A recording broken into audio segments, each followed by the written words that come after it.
What is going on, everyone? This is Jacob Amaral here today, and today we're talking about backtesting, what backtesting is and how actually to do a backtest with a brokerage and a data feed. Okay, so what is backtesting and what are the benefits of backtesting? So when you're building strategies to trade on the stock market or any market for that matter, generally your strategy has parameters, right? When does it buy? When does it sell, right? Those are the two main things, right? When is it going to enter the position and when is it going to sell, okay?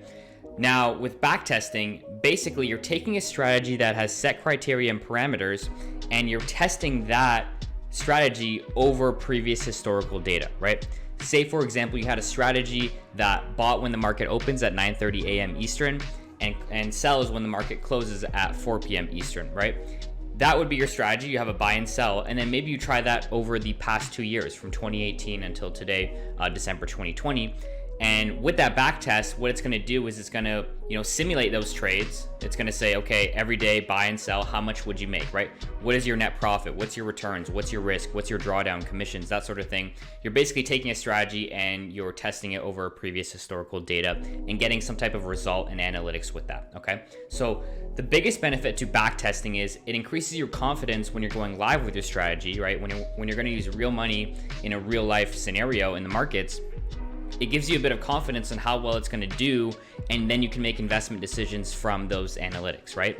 If you didn't backtest, right, say you had that same strategy and instead you just went live today, or I guess Monday when the market opens, you have no idea on how well it's going to do until the market closes, right? And it could be a very expensive lesson because you don't know how well it's going to do. At least with backtesting, you get a little bit of confidence on how it's going to do, right? And you can decide investment decisions going forward, right? So backtesting is all hypothetical. They're not real results. So even though you're getting some type of analytics and results from it, the market's going to do what it's going to do.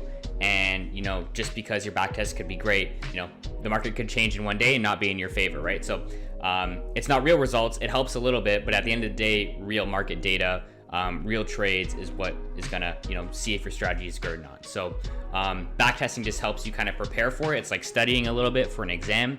It helps you prepare a little bit, but at the end of the day, it's gonna be up to, the market and how you're gonna perform in that market, in the current market trend. And that's gonna be the real results, okay? So that's what backtesting is. Once again, taking your strategy and testing it over previous historical data, okay?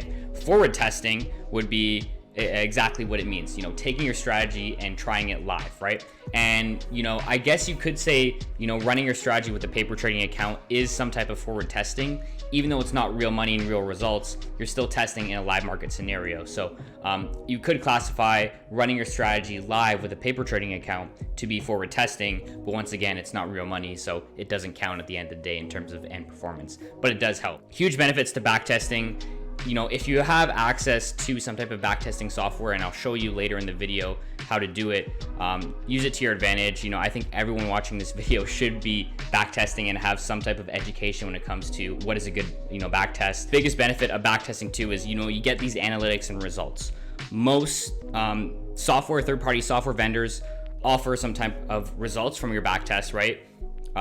Which with popular, metrics like net profit, net percent profit, drawdown, cumulative drawdown, commissions, you get kind of this access to all these results from, the software, and it can help you make investment decisions, right? It can help you, maybe it alters when you start the strategy, right? Maybe you have to wait for a certain dip in the market, or maybe these results, maybe they only work good on Mondays and you just want to run your strategy on Mondays. Whatever it may be, you get a little bit more confidence and a little bit of an edge of when to start your strategy, right? And if you didn't backtest, you wouldn't find that out until months later, right? If you were just going live with your strategy, it might take you 3 or 4 months to get enough data points to say, hey, the strategy is not good. And then you wasted 4 months and maybe potentially lots of money running that strategy when you could have just backtested before and found out that it was crappy and just not run it, right? So those are the two main benefits of backtesting. You get a little bit more confidence when going live on how well it's going to do, and you also get analytics and results, usually from other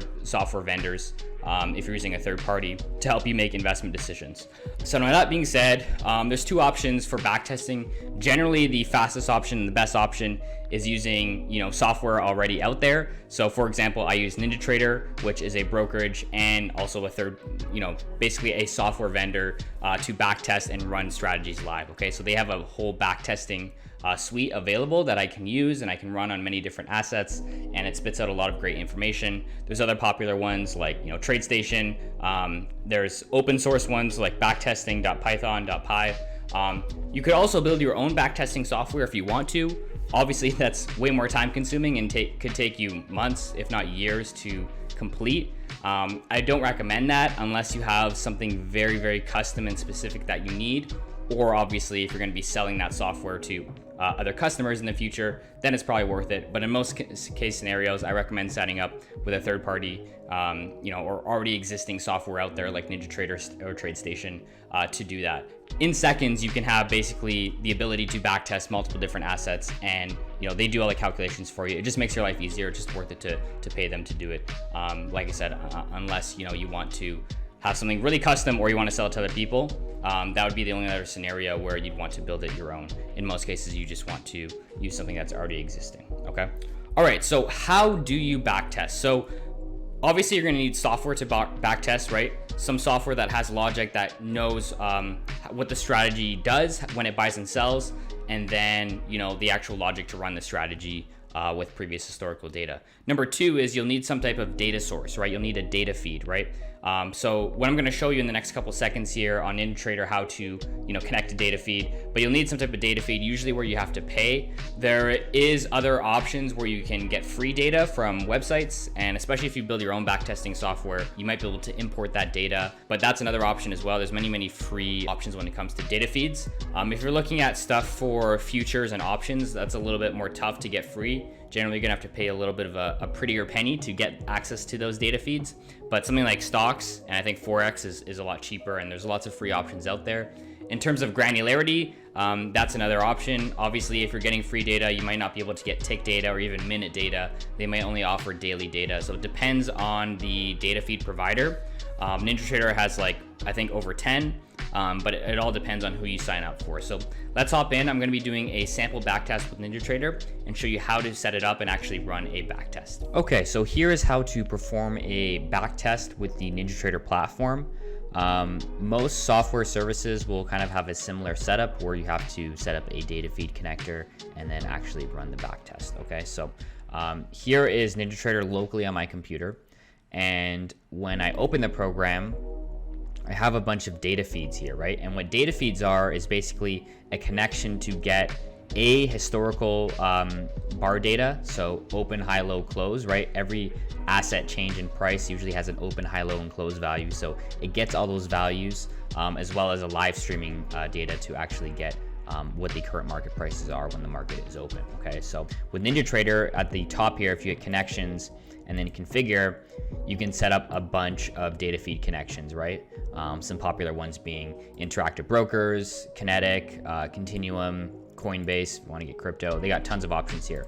And basically you would pay for these services, and then they would give you some type of login where you could log in and access that data. Okay, so I use Kinetic. So if I hit connections here and then tap Kinetic, you can see at the top left, or bottom left, sorry, you get a little green circle here saying I'm connected, and it has it saved my login info. Now, to actually perform a backtest, it's super simple with the NinjaTrader platform. You hit New at the top left here. You hit Strategy Analyzer, which is their backtesting equivalent software name. And then it pulls up a window here. Let's maximize this. And then we have a backtest selected here, and then you can select a strategy, right? And each strategy has its own source code on when it's going to buy and when it's going to sell, essentially. So excuse me there. Let's select their, I have a bunch of strategies here. I'll just select their sample moving average crossover strategy. So that selects it, and then every strategy can have different parameters. So you can set up parameters, and these are values that you want to change, right? So say you're running a backtest. In this example, we have a simple moving average crossover of 10 and 25. You might want to change those values on the go to maybe get better results for your backtest. So NinjaTrader has the ability to do that where you can change them. I'll leave them as the defaults right now at 10 and 25. The next step is you want to select an instrument or a symbol. So this would be what asset you're going to backtest it on. So I'll just select Apple, which is AAPL. And then you can select the time frame. So do you want to backtest it on minute candles, on daily candles, right? That will significantly change the results in the backtest, say minute versus day, because they're just simply different time frames, right? So I'll select minute for now. And then generally for your backtest, you're obviously using previous historical data. What I recommend is obviously having in and out of sample data. What I usually do is backtest from usually at least 2 years. That's my kind of my minimum range. Usually where I'll optimize for the previous year and then try out of sample with the current year. So I'm getting an even amount of out of sample data and in sample data. Okay, so I'll select those values. So we're going to do 2019 January 1st until today, December 12th. Should be 12th. There we go. And then you have other options like including commissions. For example, they have other very custom options like bars required to trade. So maybe your strategy has every day when a new trading session opens, maybe it has to wait X amount of bars or candles before it can trade. I'll just set that to 0. Slippage is really important, as I said in many previous videos. Slippage is basically the loss in fill price when you get filled. So when you submit a market order for an asset, you don't always get filled at the best price. You actually never do. It's usually at the ask price. This is basically saying whatever the close price is when you submit that simulated order in the backtesting engine, it's going to be about 3 ticks different. So in this case, because it's a stock, it'd be 3 cents. But for example, if you're trading futures, that would be 3 ticks, would be 0.75. You have other options like exit on session close, which is basically sells when the trading session closes. If you uncheck it, it won't sell, meaning it'll swing trade. So anyways, I'm going to hit run. And what it's going to do is going to take our strategy, our simple moving average crossover strategy, and take that buy and sell logic and try it every minute technically for the past 2 years, right? And what our data provider is doing is it's saying it has some type of database or storage for all this data, right? And it's saying, all right, give me Apple, the last 2 years worth of data, basically stored in some type of text file.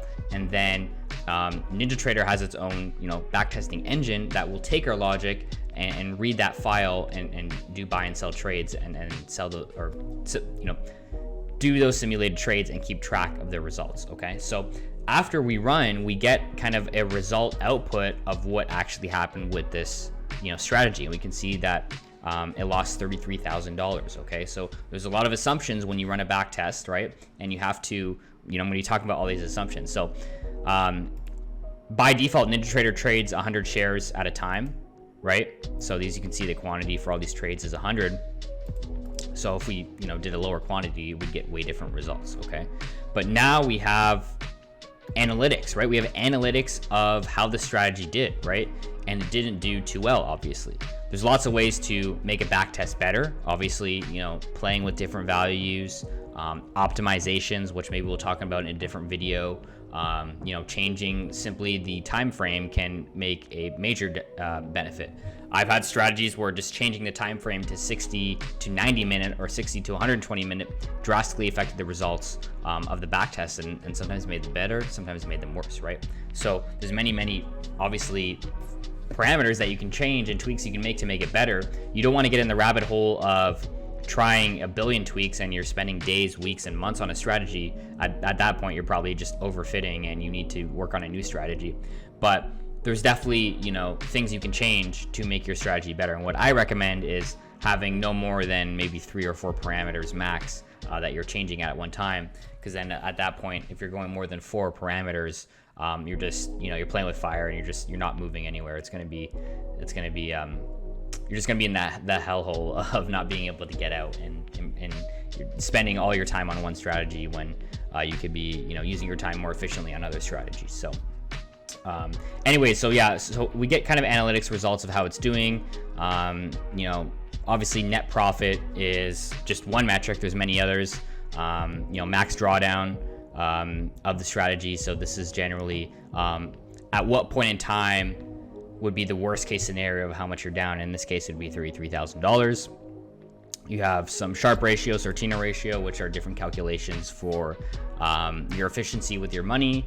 You have winning trades, losing trades, our total slippage, our average trade profit. So you get a bunch of analytics that you can use to your advantage when you're running the strategy live. For example, if I found that one example that I like to use a lot is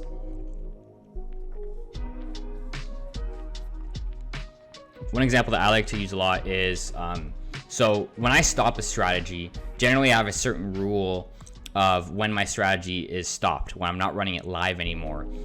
And what I like to look at is generally the largest losing trade, right? So in one trade, this is how much you could potentially lose. Generally, if my strategy is running live and it hits or exceeds this largest losing trade, twice or three times in a row in a month, I use that indicator to stop my strategy because something is wrong, right? The market has changed, and it's losing, quite a lot. So you can take a look at these analytics that NinjaTrader is spitting out to you, or whatever software you're using, and use them to your advantage to gain an edge. Okay. Another popular thing that most backtesting software gives you is some type of equity curve, and we can see in this example it did extremely bad, did very, very bad. So this is cumulative net profit. So this is kind of your net profit for each trade added on top. Okay, so let's change this to 16 minute. Let's see what results we get.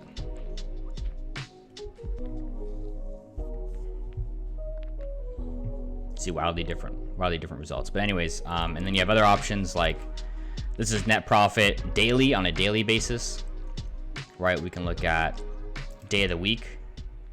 So Mondays we lose the most money, Tuesdays we make the most money. So that's pretty cool.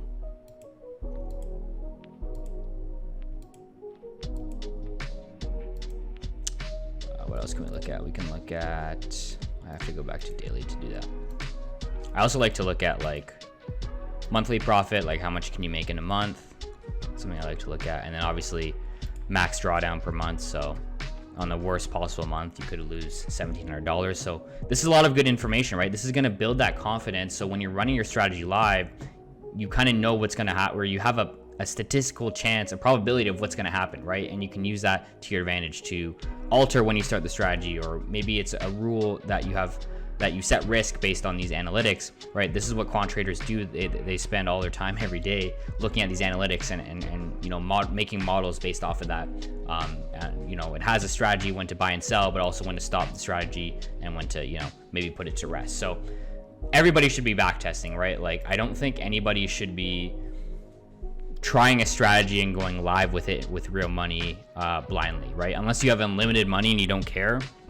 I guess if you say maybe you're only like trading with $10 or $20, I guess the risk is quite low. But it's a lot of time wasted to just start forward testing. I think if it does well, then great, all the power to you. But if you're if you're just going live with strategy with no back testing and it's been 4 or 5 months and you lose a bunch of money, not only did you lose that money, but you like wasted all that time when you could just run a back test and maybe got a little bit of a better idea of how it would do in the future and just save you time. So I definitely recommend everybody should be back testing. Personally, I've only used NinjaTrader to run back tests, but there's lots of other great platforms. In this video, I showed you NinjaTrader, but there's lots of other great platforms. Like I said, TradeStation is a good one. Quant Connect has a great backtesting platform.